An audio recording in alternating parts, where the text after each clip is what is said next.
Mga taong nakuha og video nga gipangkuha ang mga karga sa nabanggang wing van, ilhon og buot kasuhan sa kapulisan.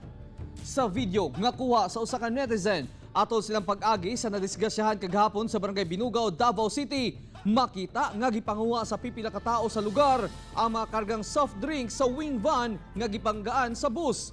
Mapalalaki o babae, pinaspasay ang pagpanguha. Wala gipasaylo bisa na disgasya ang maong truck.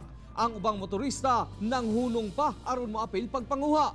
Buot sa kapulisan nga ilhon ang mga taong nangawat sa mga soft drinks aron hatagan og leksyon.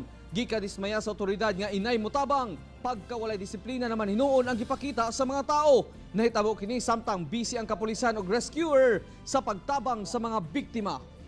Kung pwede na to makuhaan og steel shots to siya and then ma-identify ka ng mga tawhana. Medyo challenging siya, no? Kay mga commuters, mga motorista raman po to, pero but then unta dili nga na ba, no?